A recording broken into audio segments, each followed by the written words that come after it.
1994년 뉴스룸 지금 시작합니다. 독실이와 수리PD와 얘네들과 같이 하는 뉴스룸입니다. 신선하다. 그러니까 뭔가 변화를 줘야지 사람이. 예. 이 사람들 보게나 어차피 난 사장이니까 내 이름 필요 없다. 야, 최 사장 유니버스인데. 어쨌든 우리는 1990년부터 매년 주요한 뉴스들을 뽑아가지고 같이 알아보는 시간을 갖고 있습니다. 네. 1994년까지 왔어, 그죠? 그러네요. 그리고 두 번째 뉴스를 좀 다뤄볼 거고, 세계적으로는 이제 어떤 대땅트 분위기와 함께 민족 분쟁이 발생하기 시작했고, 국내에는 엉망진창인 너무 덥고 레게 음악이 열풍이지만 동시에 이제 신공안 정치가 시작되고 북핵 문제 때문에 이제 골머리를 앓던 그때가 94년이었다까지 좀 알아봤습니다. 다양한 사회네요. 다양성이 존중받고 누군가는 공안 정국을 부르짖고 네네. 누군가는 레게 음악을 하는. 그러니까 한국 방문의 해. 아, 그렇지. 그게 포인트지. 94년이 한국 방문해였다. 다양성을 접하세요. 네. 정경의 방망이와 화영 화영식과 씨. 레게 음악을 같이 볼 수 있는. 참그 다이나믹한 시대를 그러니까. 살아왔어요. 어쨌든 그래서 지난 시간에 94년도에 대해 전반적으로 알아봤고, 개인적으로 가장 좋아했던 영화 중용사님을 또 다뤘습니다.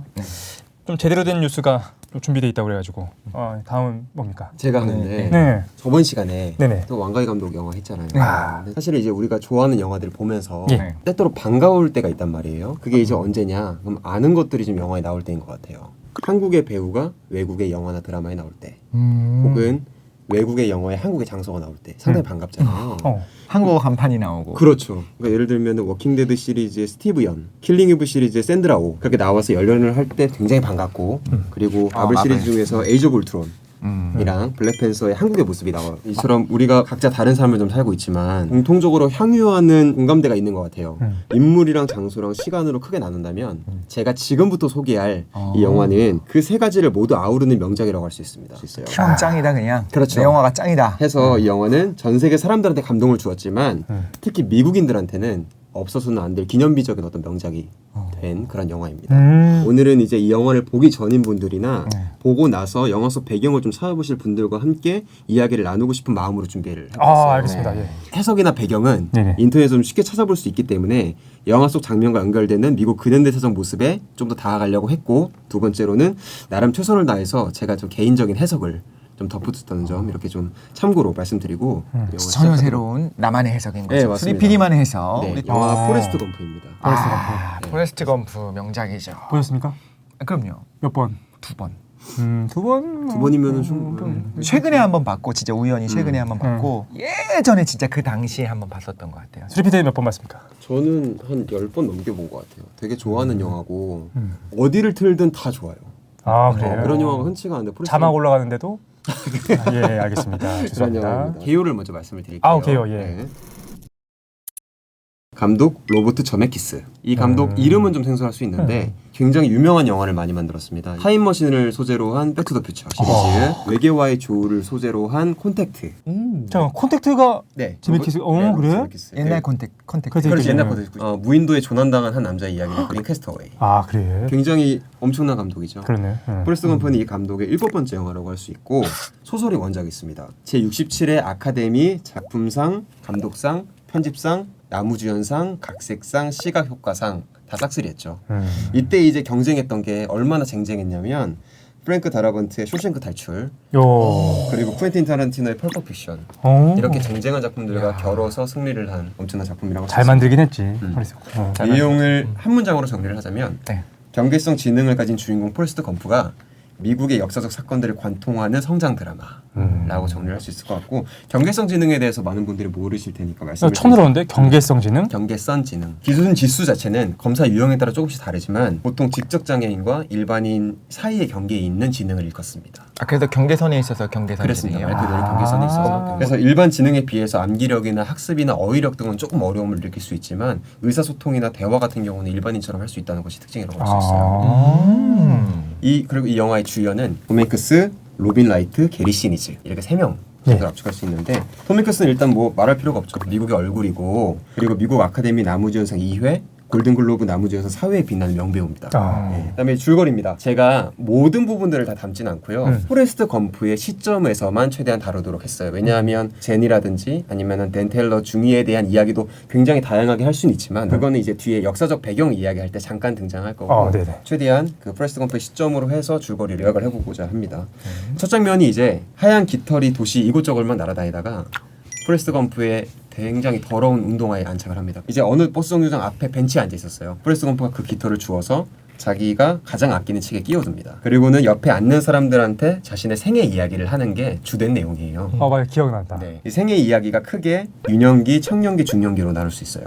일단 유년기 1944년생이에요. 이게 영화에는 등장하지 않지만 원작이 있기 때문에 이제 그게 볼 수 있고 IQ 75의 경계성 지능입니다. 체질까지 굉장히 허약했어요. 거기다가 척추 측망증으로 인해서 달아둔 다리 교정기 때문에 동네 불량배들한테 놀림을 많이 받아요. 어렸을 맞아요. 때. 그때 유일하게 다가와준 친구가 제니인 거예요. 괴롭힘 당할 때마다 도망 다니거든요. 삐걱삐걱 대면서 도망가고 있었는데 제니가 뒤에서 Run, Forrest, Run. run. Forrest, run!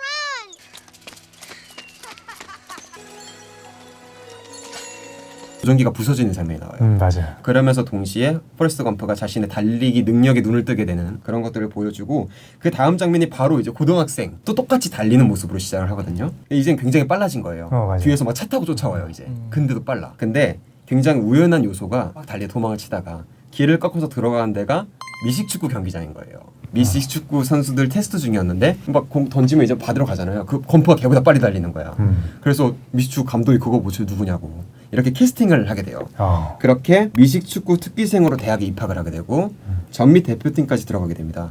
이때 대표팀 자격으로 만난 대통령이 케네디. 그렇게 미식축구로 학위를 받고 대학까지 졸업을 하게 되는 게 유년기예요. 군 입대를 하기 시작하면서 청년기가 시작이 됩니다. 사실 포레스트 검프가 경계성 지능이라고 말씀을 드렸지만 의심 없이 편견 없이 시키는 대로 하는 재주가 있어요. 그러다 보니까 군대에서 굉장히 어울리는 사람이 되는 거예요. 맞아. 그렇잖아요. 맞아요. 군대에서 원하는 사람은 머리 좋은 사람보다는 아무래도 그 상관의 명령대로 이행을 해줄 수 있는 그런 부하가 필요하잖아요. 지금 군인 무시하신 겁니까? 아닙니다. 전혀. 예. 어쩌라고 했잖아.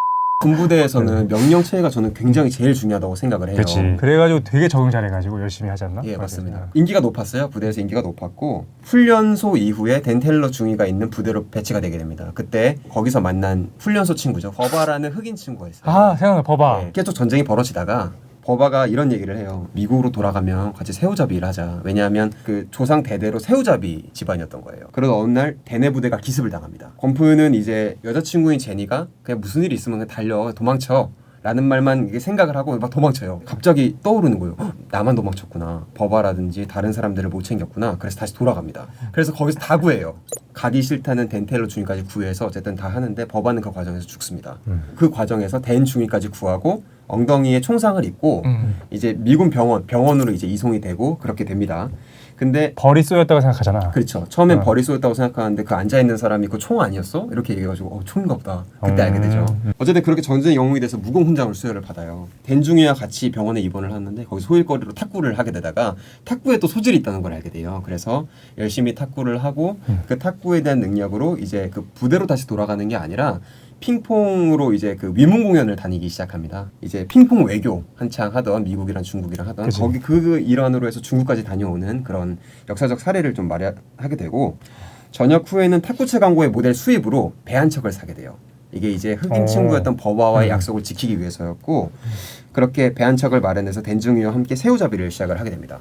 그리고 그러던 와중에 허리케인을 맞습니다. 근데 검프의 배만이 또 살아남아요. 왜냐하면 항구 중심으로 이제 허리케인이 불었는데 맞아. 얘네만 하필이면 나가 있던 거예요. 그래서 운 좋게 살아남긴 하는데 여기서 또 배에서 또 여러 가지 일이 또 있죠. 덕분에 경쟁자가 없었어요. 바다에서 엄청난 양의 새우를 잡게 됩니다. 이걸 기반으로 대형 수산 기업인 버바검프 시림프의 오너로서 덴중이와 함께 공동대표로 백만장자가 되죠. 예. 이제 이 다음에 중년기예요. 어머니 사망 이후를 중년기로 좀 잡았어요. 검프는 자기에게 돌아와 사랑까지 나눴던 제니가 근데 말없이 떠난 걸 계기로 미국 전역을 달리기 시작해요. 무작정. 그렇게 3년 2개월 14일 16시간 동안 달리다가 문득 무척 피곤하네요. 집에 갈래요? 라는 말과 함께 고향에 돌아가요. 이후에 제니의 편지를 받고 제니에게 다시 찾아간 검프는 그녀한테 아들이 있음을 알게 되고 그 아들이 자기 이름을 똑같이 딴 포레스트 검프임을 알게 되죠. 그때 사랑에 나눴을 때 이제 그 아이가 생긴 거예요. 제니는 병에 걸린 지 오래였어요. 결국 제니는 죽고 포레스트는 아이와 함께 살게 되죠. 마지막 장면은 첫 장면과 마찬가지로 아들의 귀가 스쿨버스를 벤치에서 기다리던 검프가 하얀 깃털이 하늘을 날아가는 걸 보고선 이제 마무리가 되는 게 마지막 장면. 이렇게 이제 줄거리를 요약할 수 있을 것 같고. 아 간단하구만. 예, 엄청나다. 엄청나게 줄였어. 진짜 기억이 잘 안 나고 그래도 확신을 못 하겠으니까 다음 장면이 기억이 안 나서 계속 말을 못 했는데 들을 때마다 다 기억이 났어. 뭐가 있었고 뭐가 있었고 뭐가 있었고 맞아. 이 영화 워낙 유명하고 또 잘 만들었기 때문에. 덴중이가 그 애플을 창시한 걸로 나오지 않나? 아니요, 애플을 창시한 게 아니라 애플이 투자를 해가지고 대박. 아 그렇게 나온 거야? 그냥 그런 게 있대. 아. 투자해봐 나왔던 것 같고. 어. 아 진짜 근데 줄거리 요걸 잘한다고 생각하는 게 이 안에 있는 감동 포인트를 다 뺐어. 일부러 뺀 거 같아. 맞아요. 이제부터 맞아요. 얘기하려고 뺀 아, 거잖아요. 와. 이렇게. 정말 다음에 무미건조하게. 감독이 없으면 큰일 나는데. 감동 들어보도록 하겠습니다. 저는 감동보다는 이제 인상 깊었던 줄거리 속 역사에 대한 이야기를 좀 해보고 싶었어요. 왜냐하면 이거에 대한 정리는 말씀드렸죠. 27년 전 영화이기 때문에 너무 잘 돼 있고 이거에 관련된 역사도 굉장히 잘 되어 있어요. 그런데 소개를 좀 해드리면서 대체 그래서 이 역사를 왜 집어넣는데 저는 저메키스 감독을 좋아하는 게 어떠한 사건 그리고 시대적 배경을 내세우면서도 거기에 나름대로의 중의적 해석을 좀 담으려고 그런 시도가 좀 보여서 그런 것들에 대한 이야기들을 한번 해보고 싶었다라고 생각을 해서 시작을 하게 되었고요. 그러니까 사실은 이제 포레스트 검프 영화 그 자체가 아니라 이걸 통해서 세계와 미국의 역사 그렇죠. 그걸 좀 주의 있게 보시려고 준비했다는 거죠. 그렇죠, 오케이. 맞습니다. 인상 깊은 줄거리 속 역사 말씀드릴게요. 첫 번째 KKK단 이야기부터 시작을 해야 될 것 같아요. KKK단이 나오나? KKK단 자체가 나오는 게 아니라 포레스트가 그런 얘기를 하죠. 자기 이름의 기원에 대한 이야기를 하면서 옛날 KKK단의 초대 회장이었던 누구의 이름이었대요. 근데 아 그런 얘기가 나와. KKK단은 뭐 유령과 귀신 뭐 그런 걸 놀이를 했대요. 막 이런 장면이 나옵니다. 아. 왜 그러면은 그 초대 회장인 포레스트의 이름을 여기다가 대입했는가? 이것들에 대해서 좀 약간 말씀을 드리고자 해요. 궁금하네. 일단은 KKK단은 쿠클러스 클랜의 줄임말로서 미국의 남북전쟁 이후에 6명의 퇴역군인에 의해서 설립된 백인 우월주의 단체예요. 이름의 기원은 누구 이름을 따온 게 아니라 원을 뜻하는 그리스어인 키클로스가 있어요. 신화 중 키클롭스라는 그 괴물 아십니까? 들어봤어. 키클로스 눈 하나 동그란 거 있는 거. 원을 가진 이제 눈을 가진 그런 뜻이에요. 영어로 사이클롭스인가요? 맞아요. 집단을 뜻하는 영어인 클랜을 합쳐서 총쓰의 의성어랑 비슷하게 쿠클러스 클랜이라는데 이게 철컥철컥 약간 이렇게 받아들이시면 될 것 같아요. 철컥철컥. 흑인을 배척하고 살해하는 게 주요 활동입니다. 아유, 극중 포레스트 검프의 이름이 KKK단의 초대 회장이었던 네이선 베드포드 포레스트에서 나왔다고 제가 방금 말씀드렸잖아요. 어쨌든 실존 인물이에요. 실존 인물이고 이 인물을 좀 보자면 남북 전쟁이 북부의 승리로 끝이 나지 않습니까? 그리고 북부의 수장은 링컨이었고 링컨이 이제 주장을 했던 게 노예제도 철폐였죠. 이 중심에 있었던 당이 공화당이었어요. 그래서 공화당이 남북 전쟁이 승리로 끝나자마자 흑인들을 정치판에 끼워드립니다. 그러니까 남부 사람 입장에서는 이게 이러면 안 되는 거야. 그래서 KKK단을 이제 설립을 하게 된 거예요. 거기에 초대 회장이 베드포드 포레스트였고요. 어떻게 보면 우리가 알고 있는 KKK단 되게 안 좋잖아요. 막 되게 악질적이고 악인적인 어떤 그런 모습들이 있으니까. 그지 악마처럼. 그렇죠. 근데 어쨌든 처음에 시작은 너무 강해지는 흑인 어떤 세력이라든지 공화당의 세력을 막기 위해서 시작을 한 거예요. 그렇게 1866년에 조직을 하게 됐는데 문제는 시간이 흐를수록 내부 분열이 생겼는데 그 이유가 두 가지입니다. 첫 번째로는 베드포드 포레스트가 영국계라는 점. 두 번째는 이 간부들이 위계제도에 엄청 목을 맸대요. 회장, 부회장 이런 거 이름 있잖아요. 직함에 굉장히 목을 매서 이름이 되게 오글거리게 짓기를 원한 거예요. 사장 뭐, 맞아요. 회장은 임페리얼 위저드, 부자직은 타이탄, 현장 실무자들은 사이클롭스와 같은 명칭으로 쓰자내기 안건으로 나올 정도였대요. 일부 신화적인 느낌을 그렇죠. 좀 넣으려고 했네요. 나중에는 KKK단이 베드포드 포레스트의 지시 외에 이제 독단적으로 한 행동 때문에 오히려 흑인 사회의 표를 직결시키는 그런 사태가 발생이 되는 거예요. 베드포드 포레스트 입장에서는 이걸 더 이상 갖고 있을 필요가 없는 거예요, 이 조직이. 그래서 해체를 하자라고 했는데 해체하자는 말 하자마자 오히려 쫓겨났어요. 말년에는 흑인에 대한 부당한 폭력에 반대하는 입장을 밝히면서 살았어요. 항상 1세대가 이렇게 쫓겨나고 2세대가 이게 하는 일들이 좀 반복되는 것 같기도 해요. 지금 그 부분에 뭐 대해서는. 그럴 수도 있죠. 나중에 포레스트 검프의 엄마가 이야기를 하는 거랑 좀 연결을 시키고 싶어요. 인생은 초콜릿 상자와 같다. 손에 뭐가 집힐지를 모르지 라고 이야기를 하는 장면이 있어요. 이게 이제 운명론을 이야기를 하는 거긴 하거든요. 단맛을 집을지 뭐 씁쓸한 맛을 집을지 위스키 맛 나는 초콜릿 집을지 모르잖아요. 우리가 손을 넣기 전까지는. 집고 나서 먹고 이런 것들은 그 이후에 나의 의지라는 거예요. 어쨌든 이런 걸로 미뤄봤을 때 작가는 혹은 이제 영화 감독은 베드포드 포레스트가 자신의 의지대로 이념을 조금씩 고쳐나갔다라는 거에 대해서 높은 점수를 준 거라고 좀 생각이 들더라고요. 그러한 점 때문에 주인공의 이름으로 낙점한 게 아닌가라는 이제 개인적인 어떤 그런 생각이 좀 들었습니다. 신선한 진짜 처음 얘기하는 네. 거죠. 네, 네, 맞습니다. 되게 신선한데요. 이건 제가 생각한 거기 때문에 이게 아닐 수도 있지만 저는 그렇게 생각을 하는 거고. 그냥 개인적인 해석이 그렇다. 예, 개인적인 거니까. 두 번째 엘비스 프레슬리예요. 아 엘비스 프레슬리가 나오죠. 나옵니다. 포레스트 검프가 초등학교 입학할 무렵에 포레스트의 집에 하숙한다는 설정으로 엘비스 프레슬리가 등장을 합니다. 엘비스가 기타를 막 연주를 하니까 다리 교정기를 차고 있던 포레스트가 막 다리를 떠는 그런 장면이 나와요. 엘비스 프레슬리가 거기 영감을 받아요. 그러고 나서 나중에 장면이 바뀌어서 유명해져가지고 TV에 엘비스 프레슬리가 나오는 거예요. 그거를 포레스트 검프가 길을 가다가 TV 앞에서 이게 넋놓고 보는데 엄마가 그 춤을 보고 나서 야 이건 애들 볼 게 아니야. 이러고 나서 이제 그 장면이 전환되는 장면이 나옵니다. 어쨌든 엘비스 프레슬리 같은 경우는 20세기를 대표하는 로큰롤의 황제이자 우상이잖아요. 흑인의 음악이었던 가스펠 같은 경우도 주류 시장으로 편입시켰던 선구자였다. 이렇게도 얘기할 수 있을 것 같아요.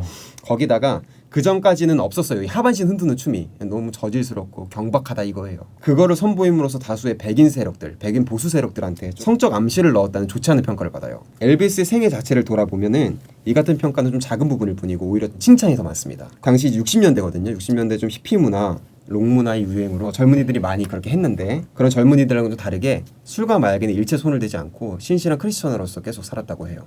그래서 오히려 나중에는 찬사로 좀 바뀐 그런 예시인데 어쨌든 제가 길게 이렇게 말씀드리는 이유는 이 장면 배치 때문에 감독이 일부러 엘비스 프레슬리를 넣었구나. 단순하게 엘비스 프레슬리가 54년도에 데뷔를 하거든요.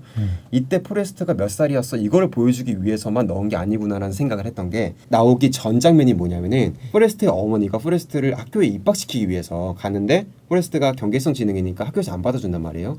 입학을 시키기 위해서 교장이랑 잠자리를 갖는 게 전 장면이에요. 그거 나올 때 교장이 이제 막 처음에 안 된다고 하다가 엄마한테 이제 막 딜 같은 걸 눈빛으로 보내는 장면이 있어요. 그리고 어머니가 전혀 안 되는 건 아니잖아요. 이렇게 얘기를 하니까 그때 걸터 앉아 있거든요. 교장이 허벅지를 이렇게 쓰다듬어 자기 허벅지를. 그러면서 부구는 어디 가셨냐고.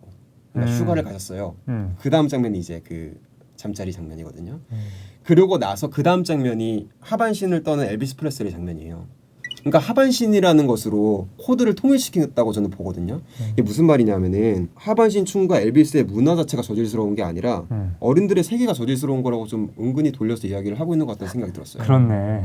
왜냐면 굳이 하반신이 그렇게 나올 필요가 없어요. 그렇네. 그 하반신에 떠는 거는 그리고 사실 세상 순진한 그렇지, 순진한, 어린아이한테 나왔으니까. 거기서 나온 거니까 네. 엄마가 그걸 보고 저렇게 저질스러운 거 보지 마라고 하는 건 어떻게 보면 재발절인 걸 수도 있는 그렇죠. 거네요. 그리고 세 번째 엘라베마 대학교 흑인 등록 거부 사건입니다. 이거는 역사적인 사건인데 1963년 6월 11일 날 있었던 일이고 미국 엘라베마 대학교에서 주지사였던 조지 월레스가 흑인 학생 2명이 수업 등록을 하러 온단 말이에요. 강당에서부터 입구 차단하는 그런 사건이었어요. 이건 유명하지. 영화에서는 포레스트 검프가 이제 사건 현장에 도착해요. 뭐 길길거리면서 도착한단 말이에요.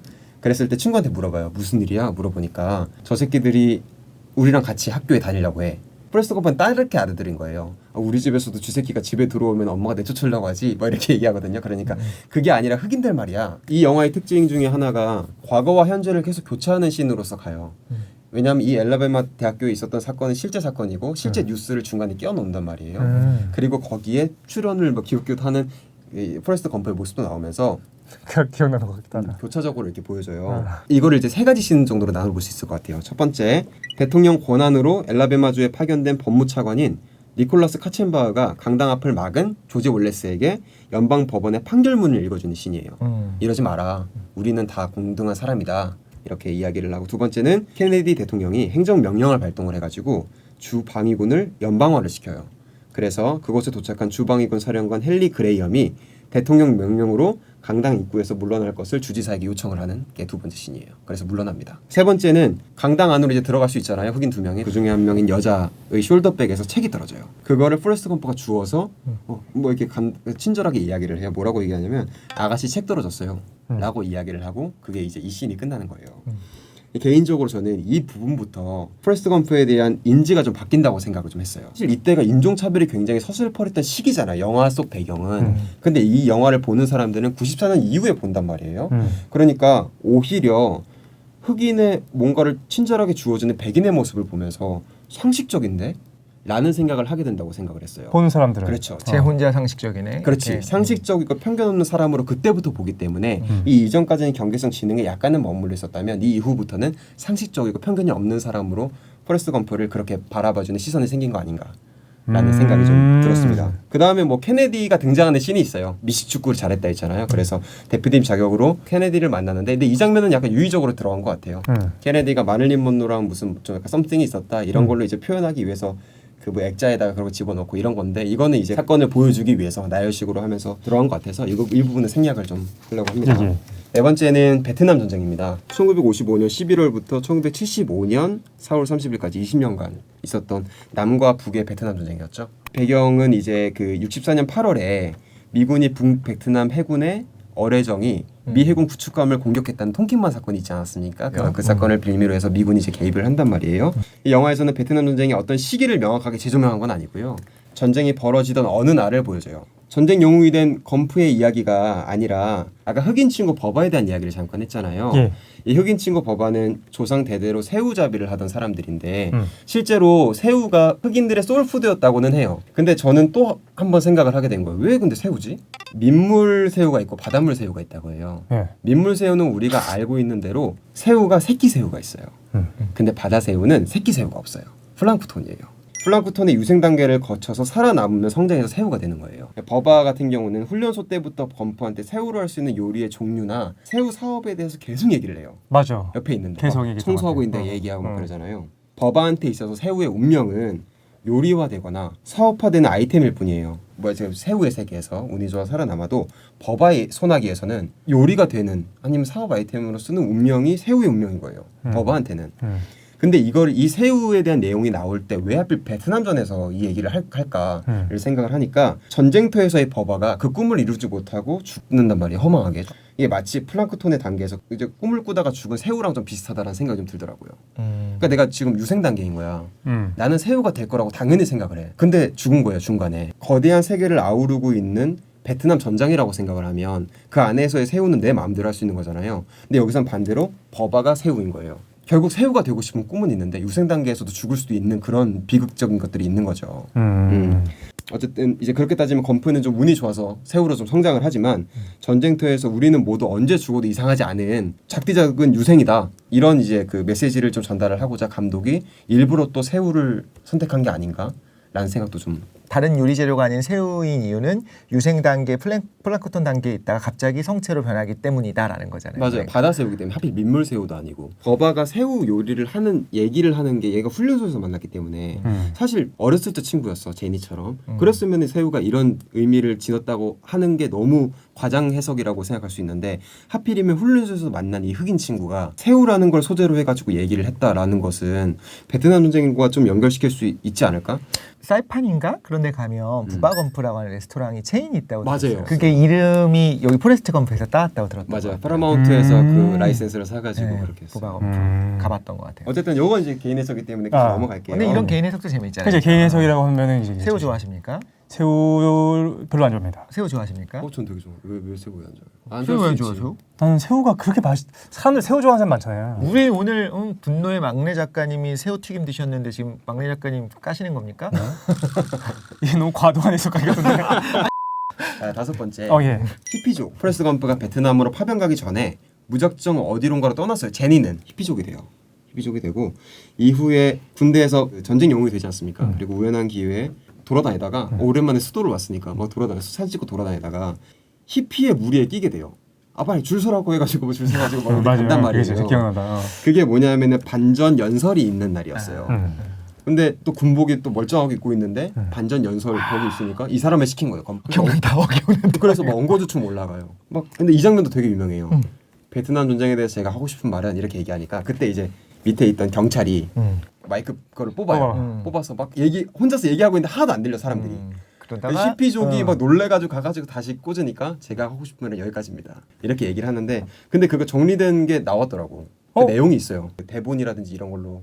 네, 다 이미 다 내용 나온 지 오래고. 그래요? 내용이 그냥 간단하게 이거예요. 내 친구 버바는 집에 가고 싶었어요. 근데 집에 가지 못했어요. 이게 다입니다. 그 얘기가 끝난 다음에 뒤에 서 있었던 히피 남자가 껴안죠. 그죠? 잘 들었습니다. 이렇게 하지 않나? 맞아요. 그치. 왜냐면 그 사람들 들었을 테니까. 그냥 요 정도의 얘기였으면 건프 얘기 정도였으면 그럴 수 있겠다라는 그럴 수 생각이 있죠. 드네요. 맞아요. 그 포레스트 검프가 막 연설을 하니까 제니가 저기서 보다가 너무 놀란 거예요. 왜 저기 포레스트 있지? 그래서 포레스트 하면서 이제 막 그 달려오는 장면이 있는데 거기가 이제 리플렉팅 풀이라고 해서 그 링컨 기념관이 포레스트 검프가 연설을 한 장소이고 그 앞에 리플렉팅 풀이 있고 그 뒤에 워싱턴 기념관이 있어요. 근데 그 리플렉팅 풀에서 이렇게 둘이서 만난단 말이야. 막 뛰어가가지고 놀래가지고 이것도 이제 제가 개인적인 해석을 조금만 해보자면 왜 하필 만난 곳이 리플렉팅 풀일까? 그럼 그걸 생각 못했네. 리플렉팅 풀이라는 것 자체가 반사되는 그런 공간인 거잖아요. 영화에 많이 나오는 거죠. 그렇죠. 그러니까. 굉장히 많이 나오죠. 워싱턴 기념관이라는 이렇게 게 뾰족하게. 스파이더맨 맞아요. 네네. 제니와 검프가 모두 베트남 전에 의해서 발생된 참전 군인과 히피족이라는 공통점이 있어요.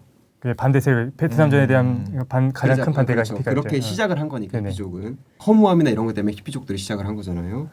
그래서 리플렉트 뒤로 보이는 워싱턴 기념탑과의 조화가 굉장히 좋은데 여기에 이제 미국의 60년대 아픔을 표현한 것 같아요. 그러면서 어떻게 보면 시대와 국가에 희생된 이들이잖아요. 참전 군인, 히피족 둘 다 희생으로부터 시작을 한 거니까. 근데 그 희생된 이들이 서로 위로한다는 좀 상징이 있는 것 같다. 반사되는 곳 그리고 미국 역사를 상징하는 워싱턴 기념관 앞에서 그 비하인드가 있지 않을까라는 개인적인 좀 해석을 할 수 있고 요거 이제 참고로 여기서 마틴 루터 킹도 연설을 했대요.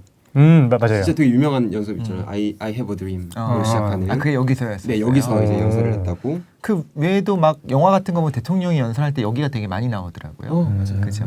베트남전을 말씀하셔가지고 그 PTSD라고 하는 우리가 알고 있는 그 외상후 스트레스 장애가 네네. 재조명되면서 연구가 많이 이루어진 게 베트남전이라고 이야기를 해요. 1차 대전, 2차 대전 같은 경우에 진짜 막 민족들이 싸워서 그러니까 이런 전쟁이었지만 거기 파병됐었던 미국 군인 같은 경우에는 악과의 전쟁이에요. 특히 2차 대전은 히틀러라고 하는 거대 악과의 전쟁이었고 그렇죠. 유럽 전선에서 일본 같은 경우는 같이 직접 공격을 했으니까 그래서 본토의 방어의 개념으로 나가는 거니까 완전히 진짜 그건 조국을 지키기 위한 전쟁이었던 거예요. 그래서 완전 환호를 받고 전쟁이 끝난 다음에 귀환한 병사들에 대해서도 그 안에서 불합리들이 많이 발견이 된 거예요. 뭐 예를 들면 한 마을 전체를 징집을 해갖고 하다 보니까 뭐 마을 사람들이 싹 다 죽는다든가 1, 2차 대전 때는 그런 것들이 발견이 되니까 베트남전부터 좀 현대화시키기 시작했어요.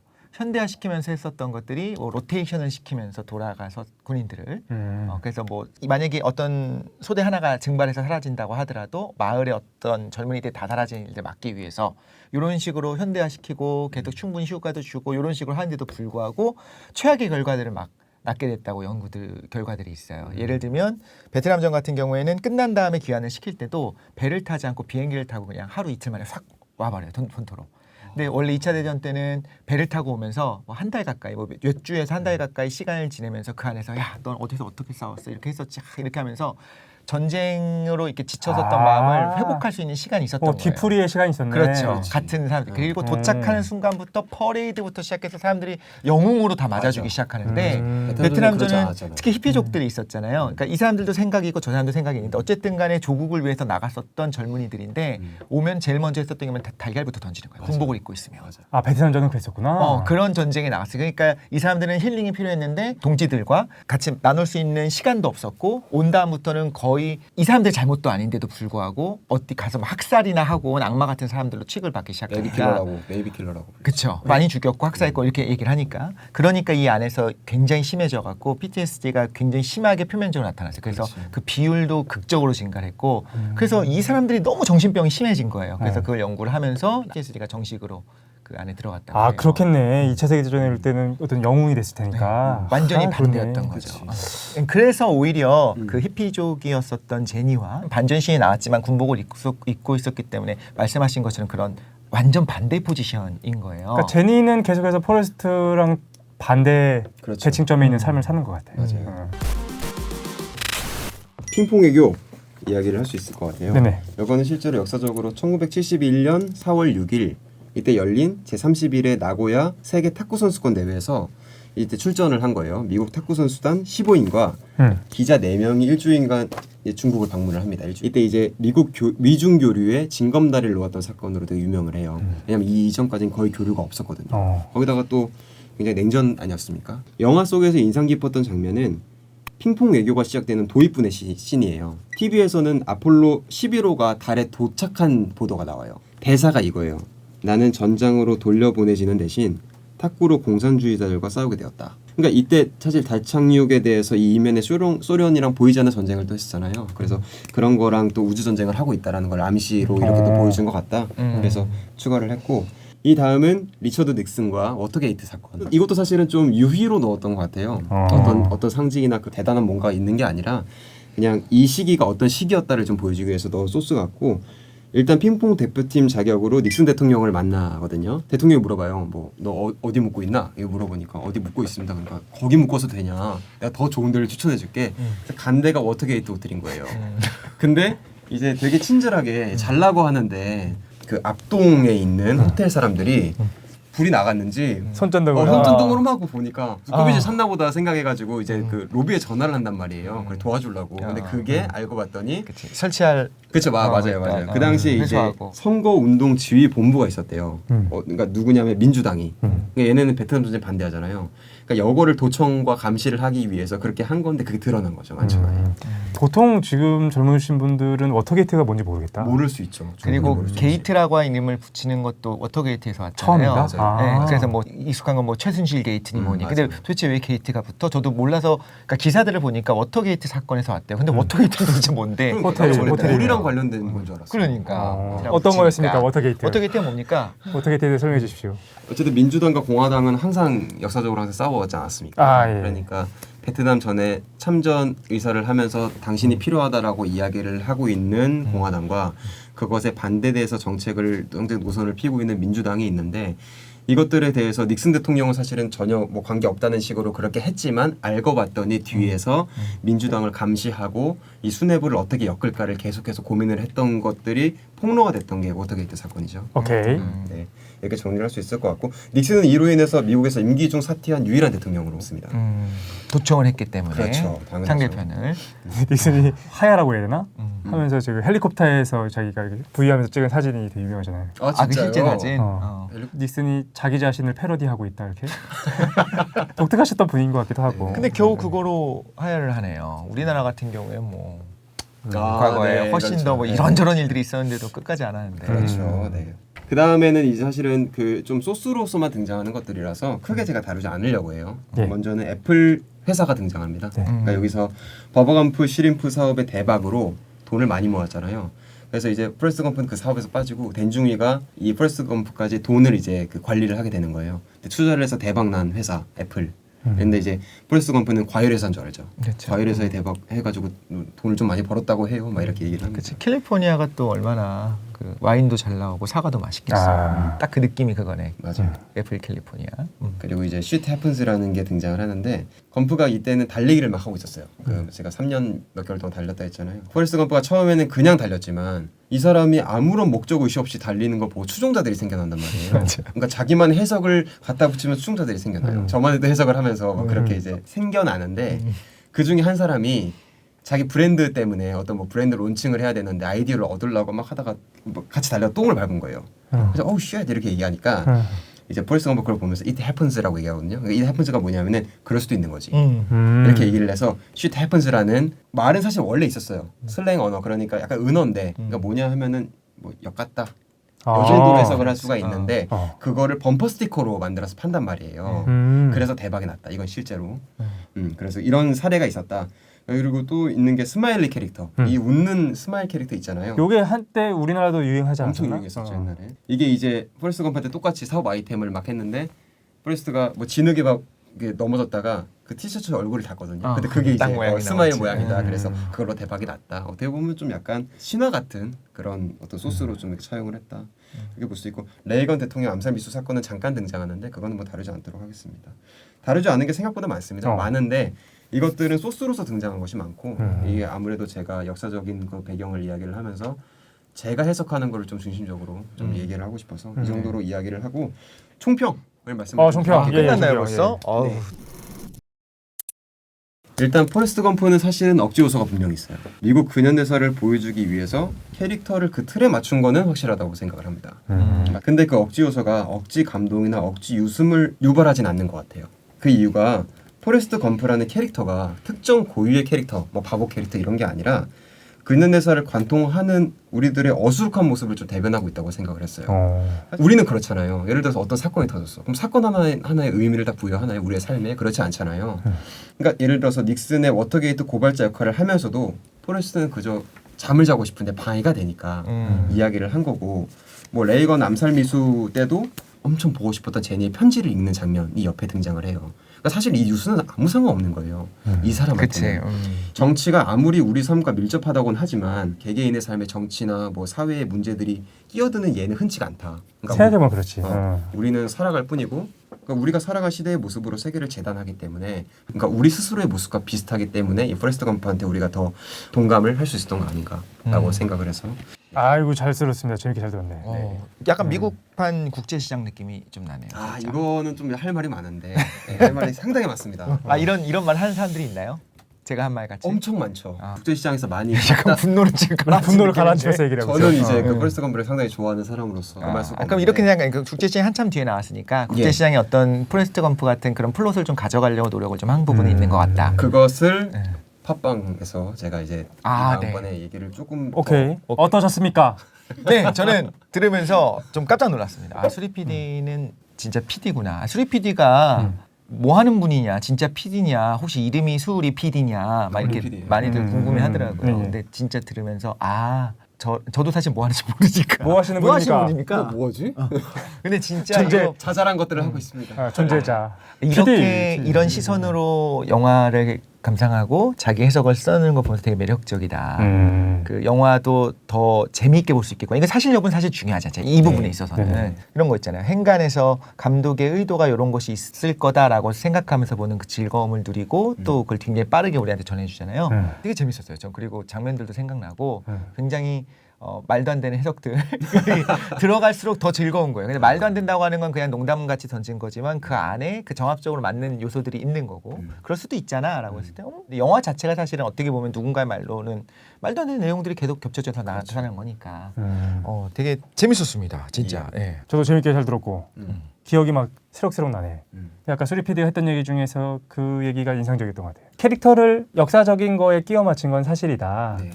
하지만 요게 포레스트의 우리의 모습을 대입시킴으로써 우리가 이걸 자연스럽게 보는 것 같다.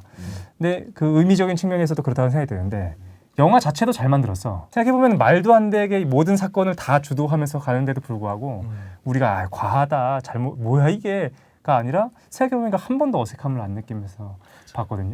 잘 짜여지고 잘 만들어진 영화이고 그거에 대한 역사적인 측면을 우리가 놓칠 수도 있는데 수리 PD님이 잘 짚어주셔가지고 이런 역사적인 사건이 있었지 생각해보면서 들을 수 있는 시간이었던 것 같습니다. 재밌게 잘 들었네. 항상 궁금해서 이제 여쭤보는 거예요. 요 영화는 근데 제가 듣기로도 인생 영화라고 하는 분들이 꽤 많아요. 맞아요. 세계 뭐 최고의 영화다. 자기가 봤었던 영화 중에. 근데 왜 그런지, 그러니까 수리피디님 왜 이렇게 좋은지가 궁금해요. 이거를 관통하는 내용은 사랑 얘기예요. 나는 일편단심인 거야. 그럼 가령 예를 들어서 그 흑표단이라는 단체가 등장을 하는데 그게 누구냐면은 과격한 이제 히피 단체예요. 그러니까 전쟁을 반대하면서 거기에서 막 그 제니 남자친구도 등장하는데 이 남자친구가 상당히 폭력적이에요. 이들은 베트남 전쟁에 대해서 참전을 반대를 하면서 폭력적이니까. 그렇죠. 그렇네. 평화를 이야기하면서 폭력적이니까 굉장히 문제가 좀 되는 거죠. 세상의 폭력에 거대한 폭력에 반대하면서 자기 삶 속에서 폭력을 행사하는 거. 그러네. 생각해보면 그런 거 생각 근데 그때 포레스트 검프의 자세가 뭐냐면은 옆에서 누가 떠들던 마든지 제니를 계속 쳐다보고 있어요. 그리고 포레스트 검프가 그 남자를 막 때리잖아. 맞아. 근데 뭔가 속이 시원하고 그런 게 맞아요. 있었죠. 그래서 제가 마지막으로 좀 말씀드리고 싶은 게 이게 왜 그러면 인생 영화냐. 그 마지막에 제니가 자기가 그렇게 아픈 걸 알면서 포레스트 검프랑 잠자리를 나눴다. 그러니까 제니가 그렇게 나쁜 애냐? 그럼 그건 아닌 것 같고 두 번째로는 그 당시까지만 해도 시형간염에 대해서 몰랐대요. 이거는 무슨 병인지를 몰랐던 거예요. 그러니까 자기가 왜 아픈지 모르는 상태로 계속 피곤하고 만성 피로에 그렇게 시달렸던 게 시형간염이었는데 그게 안 나와요? 병 이름이? 네, 안 그랬던 나와요. 것 같아. 그리고 또 뭐냐면 히피들이 실제로 시형간염을 많이 걸린 이유가 같이 마약을 뭐 주사기랑 이런 거 같이 쓰다 보니까 간염에 걸리는 사례가 굉장히 많았다고 해요. 그렇기 때문에 시형간염일 확률이 높은데 어쨌든 간에 시형간염에 걸린 제니가 침대에 누워서 이제 있어요. 근데 이제 포레스트 검프가 가가지고 이제 옆에 앉아 있다가 그 제니가 물어봐요. 베트남에서 무서웠어? 이렇게 물어보니까 처음엔 무서웠어 하다가 근데 그렇게 무섭지 않았어. 왜냐하면은 하늘의 별들과 막 이런 얘기들을 하면서 두 번째로 내가 바닷가에서도 비슷한 걸 봤어. 뭐 노을이 질 때 뭐 바닷가와 뭐 그 풍경에 대한 얘기를 해요. 그리고 그 풍경들이 막 나오지. 맞아. 그리고 기억난다. 마지막으로는 내가 사막을 뛰어가면서 사막과 이제 하늘의 경계선을 보면서 너무 아름다워서 얘기를 하니까 제니가 누웠었다가 나도 같이 있었으면 좋았을 텐데 이렇게 얘기하니까 이제 포레스트가 그런 얘기를 해요. 같이 있었어. 같이 있었어. 그렇군요. 재밌게 잘 들었습니다. 그렇기 때문에 인생 영화다 이렇게 아. 이야기를 좀 할 수 있을 것. 나머지 요거에 관련된 조금 더 우리가 확장해서 나눌 수 있는 얘기는 네. 팟캐스트에서 좀 더 진행하도록 하고. 네, 얘기가 아. 나온 김에 여러분 그 C형 간염은 안 되지만 없지만 A형 간염, B형 간염은 예방 주사가 있습니다. 반드시 맞아. 꼭 한번 맞으셨으면 좋겠어요. 아 C형은 없어? C형은 없어요. 근데 A형, B형은 충분히 예방 주사로 항체 만들 수 있고 둘 중에 하나가 보건소에서 돼요. 네. 하나는 안 되고 제가 기억이 뭐가 되는지 모르겠는데 그 세택이 나가기 전에 보니까 그걸 좀 맞으면 좋다고 해서 전 맞았거든요. 네. 한 번이 아니고 여러 번 맞아야 되긴 합니다. 음. 근데 가격도 생각보다 비싸지 않고 맞아요. 맞아요. 간염 여전히 대한민국에서 많이 걸리거든요. 한번 맞으면 좋을 것 같아. 알겠습니다. 갑자기 말도 안 되는 얘기로 C형간 얘기를 해야 되는데 이거 중요하니까. 여기서 이제 94년 두 번째 뉴스 마무리하고 네. 다음 시간에 뵙도록 하겠습니다. 네. 팟캐스트에서 계속 보겠습니다. 네, 감사합니다. 감사합니다. 마치겠습니다. 감사합니다.